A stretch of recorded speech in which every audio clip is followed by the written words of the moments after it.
Wow,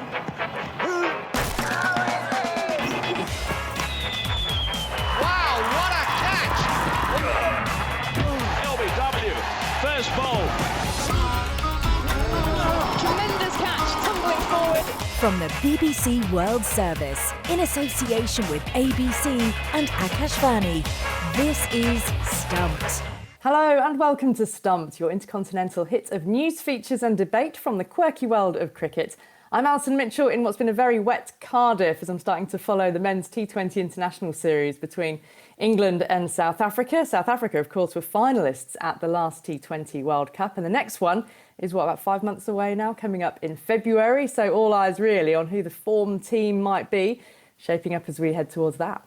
Hi, it's Jim Maxwell for the ABC in Sydney. I think you should be down in the Scilly Isles if you're playing cricket at this time of the year in England. It's not far away from Cardiff, but what a joke of a game, 12 and a half overs or something. But there you go.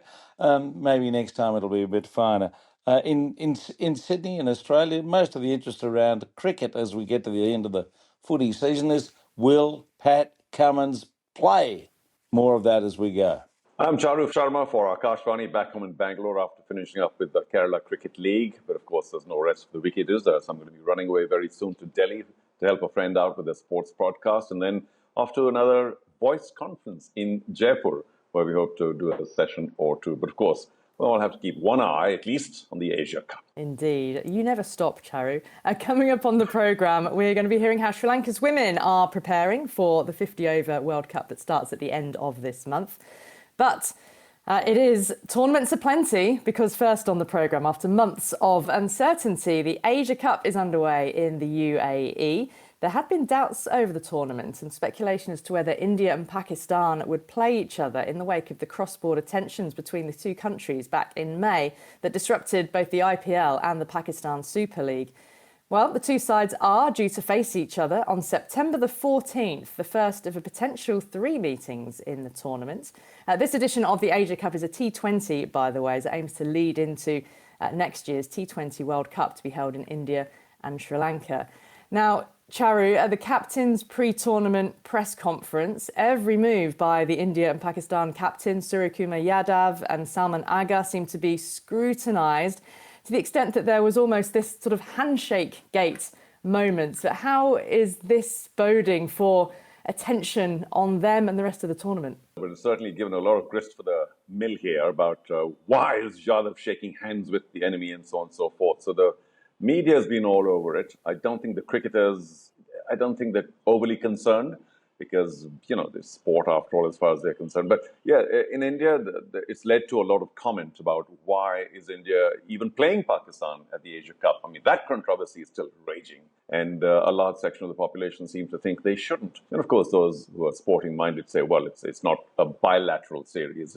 There's ICC involved. So the pundits are probably saying, well, okay, they can play. But a lot of the population is saying they shouldn't even be seen in the company of anybody wearing green or Pakistan colours. I mean, when they talk about playing with aggression, how do you think that will translate onto the field? Because so often India-Pakistan matches are hugely hyped, but don't always live up to expectation. Well, nothing changes there, because they both play very aggressively. Of course, there's much more than just a match on the line.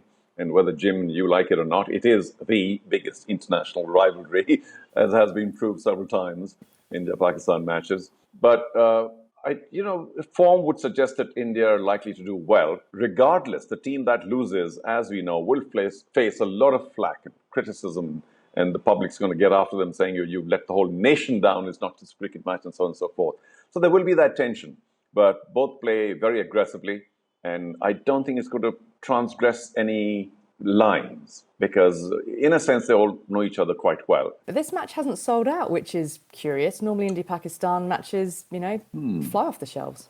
That happens for sure, and as soon as the match is announced, and this was announced early enough, it's a little curious. The fact is it's being played in the Gulf, and that stadium takes time to fill up, because there's a ticketing cost and so on and so forth, which a lot of the people of a certain financial class cannot afford. And I must confess, from the Indian standpoint, I've been hearing news reports about how people should not be supporting the match by buying a ticket and attending. I don't know how that goes all the way in the Gulf, because in India the sentiment may be pretty high, but in the Gulf it may be a lot lower, because Indians, Pakistanis, Bangladesh, they all work together, live together, and there's a lot of camaraderie. It'll be interesting to see how that plays out in the Women's World Cup as well, when India, Pakistan meet there also. Jim, India, the men here are the defending Asia Cup champions. They're the T20 World Cup holders as well. We've had former India off-spinner Ravichandran Ashwin question the competitive balance of the competition, openly questioning whether anybody could genuinely challenge India. Does he have a point? He does have a point. But it's an interesting contrivance, this event, isn't it? For a start, they make sure that India and Pakistan play in the same group. Just in case if they're in opposite groups, they never meet each other. But, on the other hand, they don't like each other. So maybe they need to sort that little one out in terms of the schedule. They've increased the teams to 8. I mean, they started with 3 or 4 when this got underway. It's a bit uneven, but how on earth are you going to get Oman interested in being involved unless you give them a game, I suppose? I don't know how it works out. It all comes back to television. If people are watching it, well, then does it matter if it's 57 all out against 1 for 60? Not too Ouch. often, please. Not too often, please. Yeah. Can you remember this? I'll never forget it. And this was a kind of arrogance that Australia had been pretty good at. 25 years ago, the triangular tournament was increased to 4 in Australia, right? Because they didn't think, England, they're no good. Zimbabwe were the other team. So they had Australia A playing as well. And of course, remember that. Australia A played Australia in the final, didn't they? The boys in the alleged top team were not very happy about being potentially upstaged by these fellas like Michael Bevan and Greg Blewett. They were pretty good players. So I don't know, is that a solution? Have India A and India B play in it? But the countries in the region like Oman and even Hong Kong, these countries need a bit of a pathway and a carrot, don't they? And it's often only at these big tournaments where they get exposure, albeit it might be, some heavy defeats, but then making a platform can unlock funding for them. It can give them the exposure, which attracts a sponsor when they're on that sort of television platform. Hong Kong, in 21 years of the Asia Cup, they've had 12 matches and they've lost all 12 of them. And you just wonder, what needs to happen in a country like a nation like Hong Kong to make them more competitive when they get up to tournament level? Well, you've got Afghanistan as well, which has got its own issues because of the Taliban. But outside the other 4, Bangladesh, Sri Lanka, India and Pakistan, they're the only team you could see winning a game. That's the problem. It's very unbalanced, yes. The thing here is the number of people, population, and that related to expats. So you can argue that New Zealand have only, 4 million or so, and yet they produce such a fantastic team. That's because the indigenous population plays, the locals play. In Hong Kong, the locals don't, which is the largest set of population.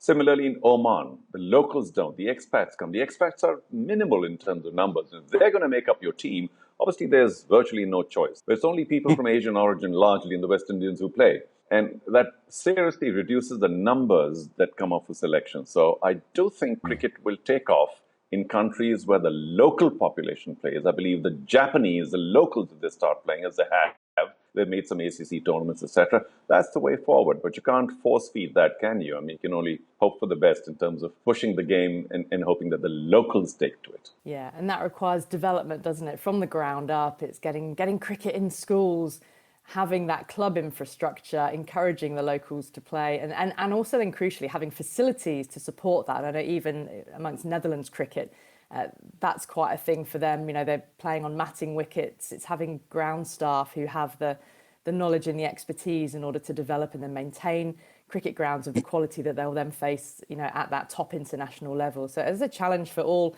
associate nations, isn't it? The development aspects, the financial aspects, and the facilities aspect. From the BBC World Service, this is Stumped on Akashvani. Well, next on Stumped, we're continuing our build-up to the Women's ODI World Cup, and this week we're focusing on Sri Lanka, who are back in the tournament having missed out in 2022 after the qualifying tournament was cancelled due to COVID, and teams were then put through based on ODI rankings. This time, Sri Lanka secured automatic qualification by virtue of their finish in the Women's Championship, and they'll kick off their campaign against the host India in the opening match on September the 30th. That's one of the matches moved from Bangalore to Guwahati.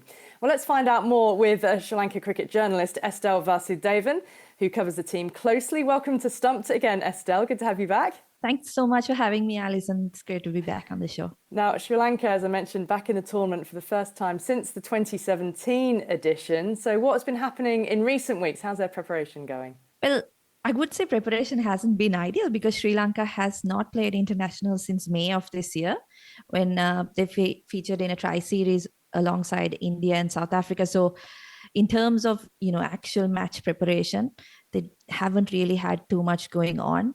But at the same time, it's been a pretty settled squad, I would say, for the last couple of years.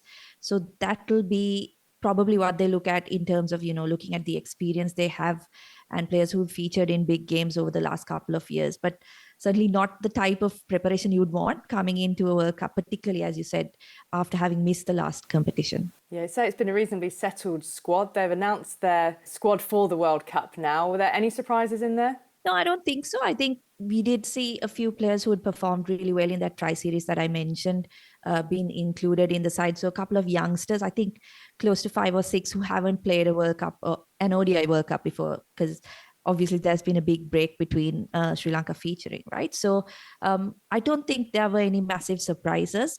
I think a lot of, how the team will go will depend on the experience that they carry, and they've kind of banked on that. But it's also a good mix of kind of experience and a few exciting players as well. And how do you think they could fare? I mean, that tri-series you mentioned, they made the final, albeit losing out to India when they got there. Yeah, they performed particularly well in that. I think possibly exceeded expectations because they beat both South Africa and India in that competition. And usually if you think of Sri Lanka being successful, particularly the women's side, you'd think that conditions favor the spinners, but these were proper good batting tracks and they were able to chase big totals and set big totals. So I think that will be encouraging.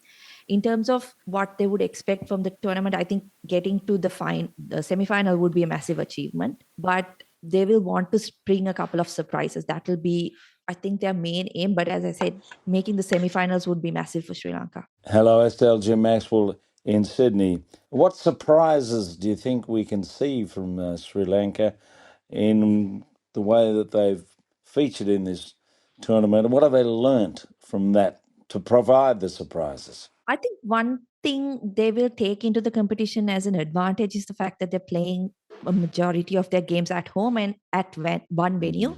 So I don't think there'll be a lot of adjustments to be made. So in those terms, I suppose when they do come up against some of the big teams, you could see, better batting performances, because that's one area where they have focused on in the recent past.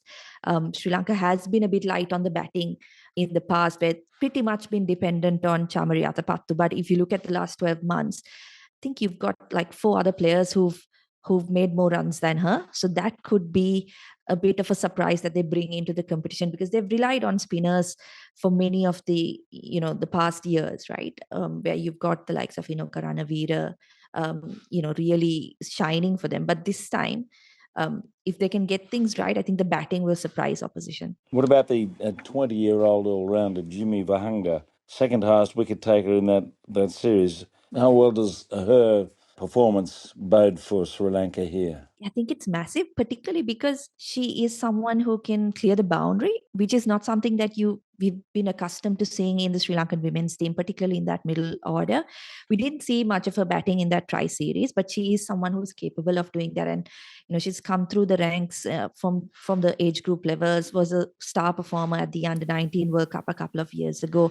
So her performance, I think, particularly with the bat, if she can put in a couple of good performances in that middle order, it'll be massive for Sri Lanka, because, as I said, they're not really used to having that type of player in the middle order. Now, what about your captain, Chamari Atapattu, who made 178 at the ODI World Cup in 2017 against Australia? That is still the highest individual score in the competition. Are the team any less reliant on her for this tournament than before? I think they've had to be in the last year or maybe 2025. I was just looking through her records before coming on the podcast, and she's averaged 65 plus in ODI cricket in 2023 and 2024, but 2025 she's averaging 20. And as I mentioned, you've got like four or five other batters in that side who have scored more runs than her in the last 12 months. So I think you can say that the team is less reliant on her, but at the same time, there are no match winners like her in the side. You know, if Chamari is getting you runs, the likelihood of you winning a game is high, right? And I don't think you can say that about a lot of the other batters in that lineup. That impact factor, I don't think anyone can quite match up to Chamari as yet. Charu Sharma from Bangalore. Estelle, thanks for joining us. Now, in 2022, Sri Lanka did not make the World Cup. What was the impact, the fallout in terms of either visibility for the game, or sponsors, funding? That was a massively disappointing result, I think, for Sri Lanka because they hadn't played a lot of international cricket during COVID either.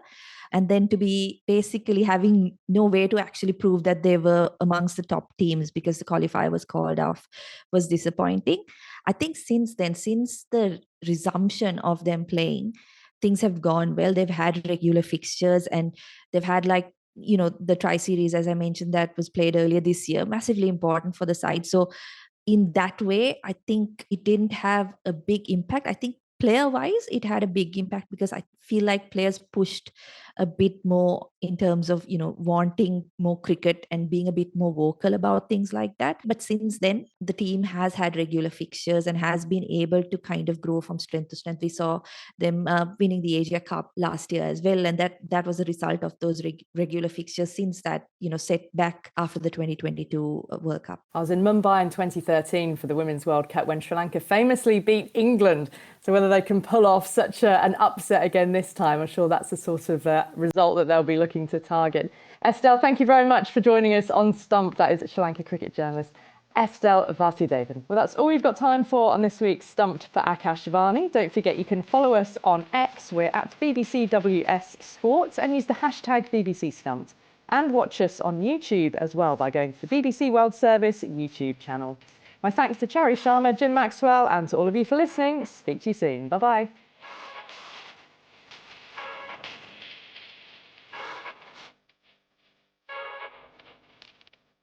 Stumped is a BBC Sport production for the BBC World Service in association with ABC and Akashvani.